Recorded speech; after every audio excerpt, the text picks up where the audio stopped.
Thank you, Jacqueline. So last year, I invited people over the summer to watch the movie Oppenheimer so that I could reflect in a sermon on that movie. And of course, that movie was about J. Robert Oppenheimer, the American theoretical physicist who helped develop the first nuclear weapons during World War II. The movie was a lot to take in, especially on the big screen when the testing of the bombs and the dropping of the bombs occurred. The character was very complex, particularly as I read the book American Prometheus, in which the book was written, the movie was based on. Now, some other colleagues decided to preach on Barbie last summer. Came out around the same time. And as you, Yeah, I'm getting to that. So, as you may recall, there seemed to be a competition between the two movies that summer, Barbenheimer. One meme even presented the competition in kind of an electoral map, where which film was most popular would show up in a particular color. So the Oppenheimer film was beige on the map. Those states were beige, and Barbie, of course, those were pink, yes. So this summer, I think we've been obsessed with another electoral map, so I'm not even going there.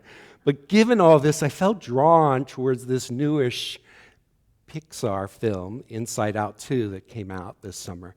It's an intriguing and it's a delightful movie, and even if you haven't seen it, I'm going to draw from some themes, and I think it can have some personal and spiritual relevance for us.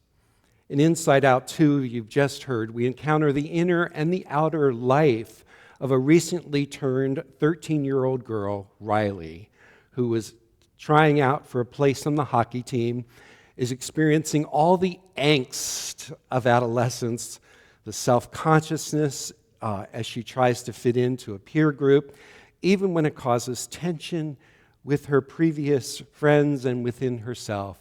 She persists to find her place where she belongs. Especially delightful were the animated characters of the images of the various emotions which were making their debut in Riley's inner life and trying to be managed by that inner control panel. As we heard, there was the aquamarine envy, the bright red embarrassment with the hoodie, the limp noodle ennui, and this new emotion, this new character that seemed to dominate much of the action in the film, anxiety, who appears with frazzled hair and arms full of baggage. We did have some images, but we don't have the right to show them, so I can't put those on the screen. But if you saw the movie, you might be able to remember that character. Now, let's face it, there's a lot that's been weighing down on our hearts and minds these days. The chaotic, confusing, and ever-changing election landscape is only one of them. And in the landscape of our own individual and collective lives, I suspect that anxiety, showing up with its accompanying baggage of fear and vigilance and worry, to name a few, is certainly in our inside-out atmosphere. Although the circumstances of a young adolescent girl's life as depicted in the film may seem so far from our own experience. I'm going to scan the congregation for a moment and just see. Yeah, I think for most all of us, it's far from our own experience. The emotional dynamics as depicted in these animated images may seem all too familiar, whatever our age. All of us, of whatever age we are managing our emotional life for better or worse each day, every moment of the day. Perhaps the volatility of emotions, the self-consciousness and the social awkwardness that Riley experiences may be far away from our own personal experiences right now. We may still recall the turmoil of that time in our own lives and some of the residue that it may have left within us. And we may know these experiences in our children or our grandchildren or other young people that we're aware of. Now, if I asked you, would you ever want to be a teenager again? I want you to just turn to a person next to you and say either yes or no. Oh yeah or no way. Just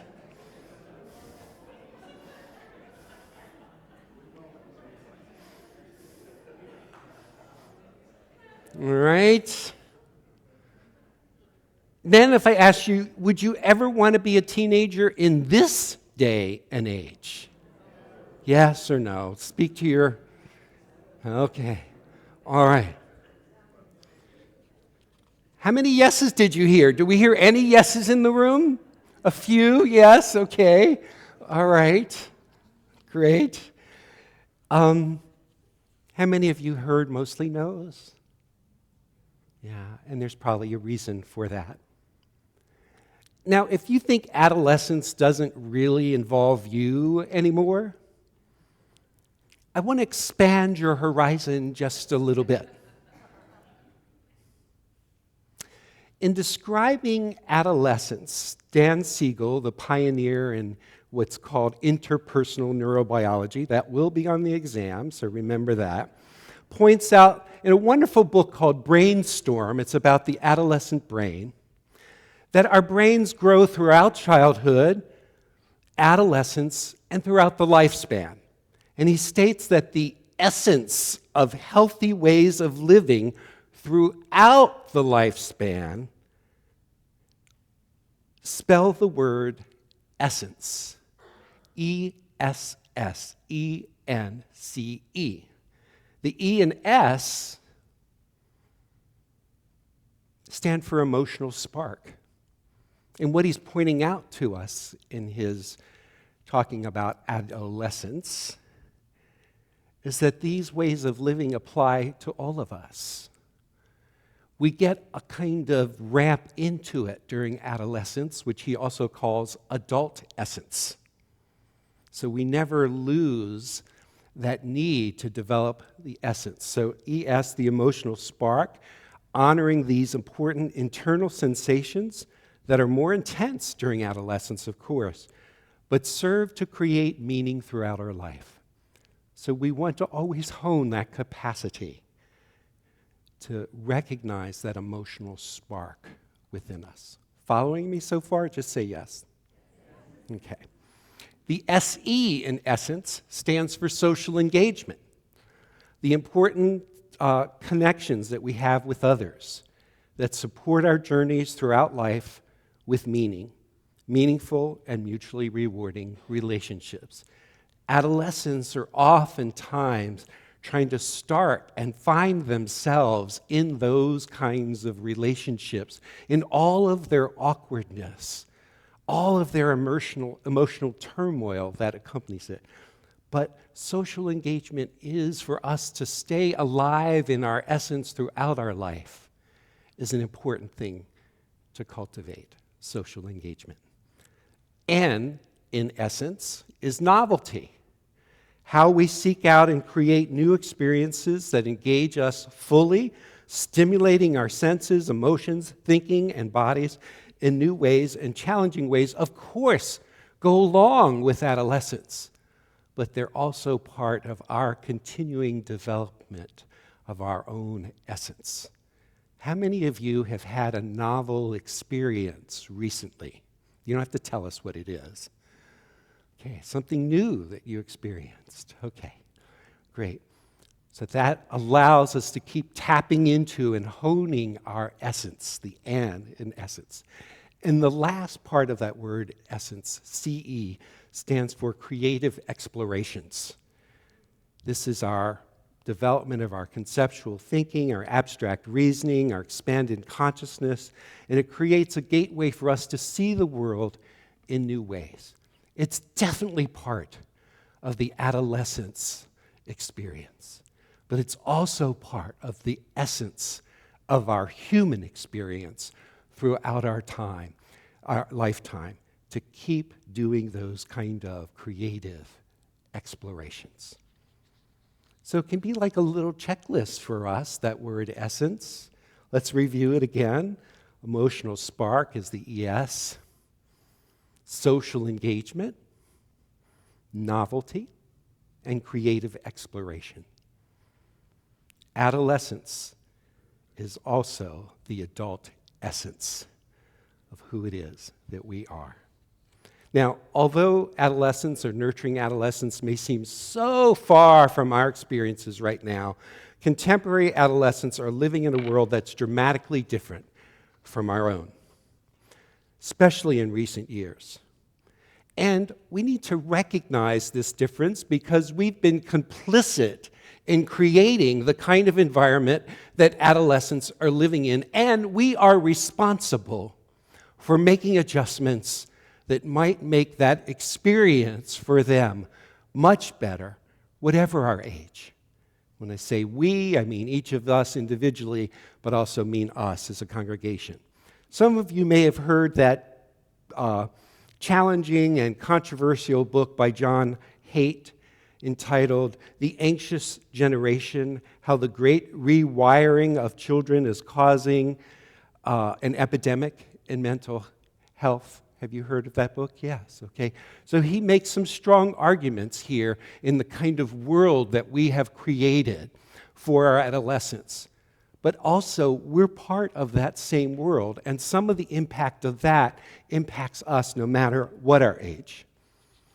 So he explores the personal, the psychological, the neurological, the social, and even spiritual impact in that the increase of the use of being a phone-based culture in which smartphones and other technologies have a hold on all of us. The impact, in particular, in the research, the significant rates of depression and anxiety, self-harm, and suicide among adolescents, in what is a particularly alarming and very deserving of our attention. In many cases, some of these rates of anxiety and depression have doubled since the wider use of smartphones and social media, with all of its pervasive and subliminal ways of changing the social lives, the emotional lives, and the spiritual lives of children and youth has occurred. So, as pointed out in the movie Inside Out 2, and as Haidt explains, early puberty is a period of rapid brain rewiring, second only to the first few years of life. There's a lot of growth that happens in those first 5 years in particular of our life. So we are doing a lot of rewiring as adolescents. Neuropruning, myelination are occurring at a very rapid rate, guided by an adolescent's experiences. So the kinds of experiences they have contribute to the kind of work or rewiring that is happening in their brain. So the type of experiences that help form an adolescent's brain should be our concern. As those who guide them, who care for them, who nurture them, whatever our role. And each of us can have a role as a people that care, as a congregation, at enhancing the kind of social and spiritual experiences that are available to adolescents and to ourselves, who are part of creating that spiritual and social environment. There are at least 2 areas of experience blockers that Haidt mentions. One is what he calls a decline of play-based childhood, and what he often calls safetyism, like an overprotection of children that doesn't allow them to take any risks. We block them from overcoming anxiety, or children learn to manage risk when they have these open playing experiences and have an opportunity for self-governing, all of which are essential for becoming healthy and competent adults. We overprotect. We create an environment of safety that doesn't allow those skills to come forward. Jackie, are you still here? Jackie was here the last few times I was at the church. working with some children in the parish hall and for a sewing camp. It was so wonderful that they were having that experience of agency, of creating something together, of, in a sense, taking risks, of making mistakes, and not feeling so overprotected.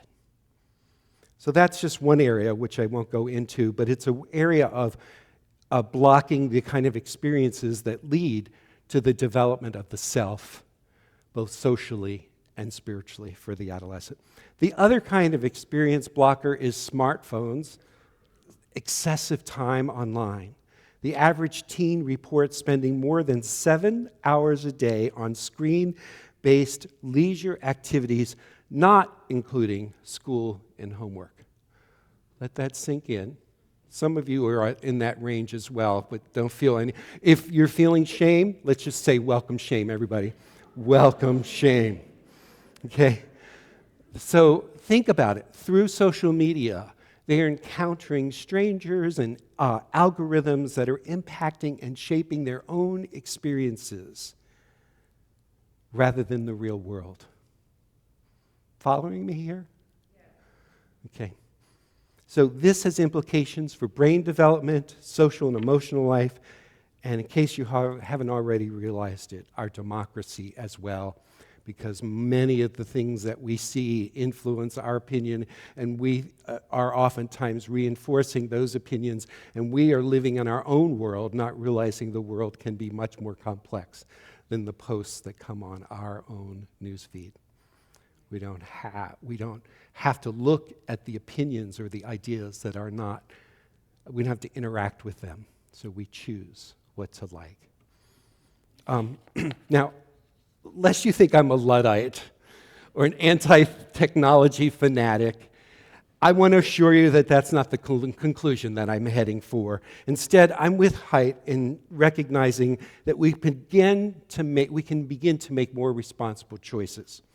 Since the inner world and the outer lives of adolescents have been significantly impacted, as well as our own, by the world that we've created and by this world of social media and technology, we can shape it moving forward. We can impact the essence of adolescence and our own essence as human beings by the kinds of experiences that we create.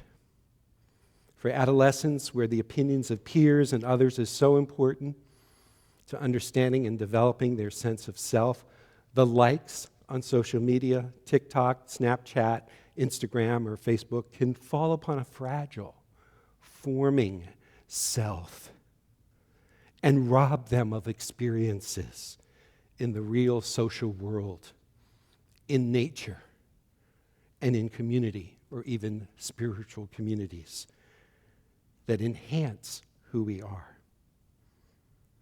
So we do have some choices that we can make, and Haidt is part of a movement of people who want to come up with some new norms about the use of smartphones. So I'll report a little bit on that, and then I want to move into talking about our role in terms of creating a spiritually rich experiences for all of us. So we do have some choices.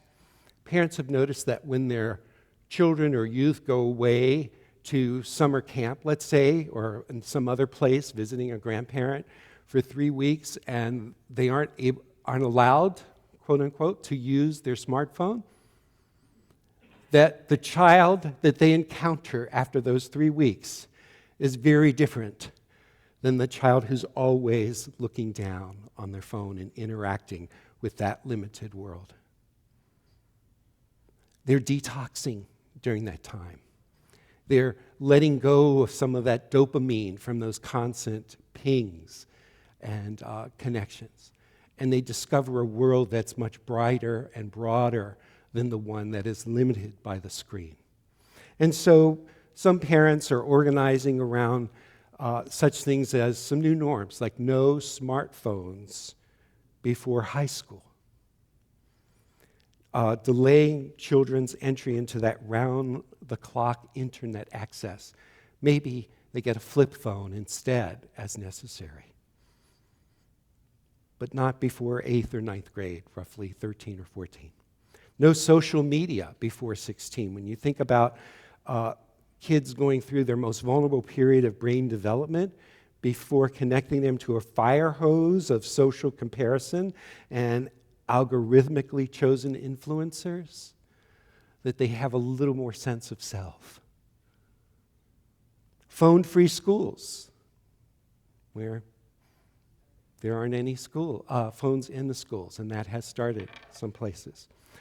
And then more independence or free play and responsibility in the real world. That's the way children naturally develop their social skills, overcome anxiety, and become self-governing. So beyond these technology and practices and whatever, I think there are other things that we can also be aware of, and that is some of the wisdom from our own spiritual traditions. A phone-based life pulls people downward, and what we're trying to do in our spiritual communities is to contribute to people beginning to look around and having a broader experience of life. In a spiritual community, groups become a cohesive community when they engage in rituals that move them in and out of the realm of the sacred together, rather than in the virtual world where there's no real entering into special time or sacred time. Religious rituals are usually carried out in person with others. He uses this example of, like, imagine going to a Thanksgiving dinner and you getting your plate of food and sitting in a room and having it yourself. And then others are having dinner with them. Those social experiences and rituals are so important for our development, but we've oftentimes narrowed the experiences of youth by inviting them into this virtual world that is so limiting. Our spiritual practices use stillness and science and meditation to calm that monkey mind. But as you know, oftentimes with all of the alerts and distractions and fragmenting consciousness that can occur with smartphones and social media, we're moving away from that sense of silence. So a group of college students that Haidt was teaching, he invited them one afternoon that instead of coming to class, to walk in, he teaches at New York University, to walk into the Washington Square Park without their phones. Of course, that was quite a experience, whatever they went through, no phone. And just experience and write down what their experience was for that afternoon. And he said it was some of the most powerful writing that he had ever seen from those students, because they got to really connect with the awe, mystery, and wonder of nature itself beyond the contained, limiting, looking down action of phones. So in the movie, there is this one character, the sense of self, which is this ball of light that has roots into the experiences of others. And I think this is another important spiritual aspect of development that's so important for us to nurture. I always love the metaphor that I understood years ago of sometimes in our life, we're carried by the stream of our life, but at other times we're able to stand on the shore of our life and look at that life as it flows on. That begins in adolescence and can be developed and cultivated. That observer, that witness, that being able to step outside of experience. And each person, Mark Nepo writes, is born with an unencumbered spot, free of expectation and regret, free of ambition and embarrassment, free of fear and worry, an umbilical spot of grace. It's this spot of grace that issues peace. Religions have called it soul, Atman, unconscious, the seat of the unconscious, and so forth. But that is an important thing for us to cultivate in the midst of so many things that distract us and lead us away from that. So in our final hymn this morning, it includes this verse by Felix Adler, here on the paths of every day, here on the common human way, is all the stuff the gods would take to build a heaven, to mold and make new Edens. Ours the task sublime, to build eternity in time. Adjustments that we can make now for ourselves and experiences that we can provide for contemporary children and youth can enrich the kind of experience that develop their sense of self, their own soul, and our own capacity as a society as well.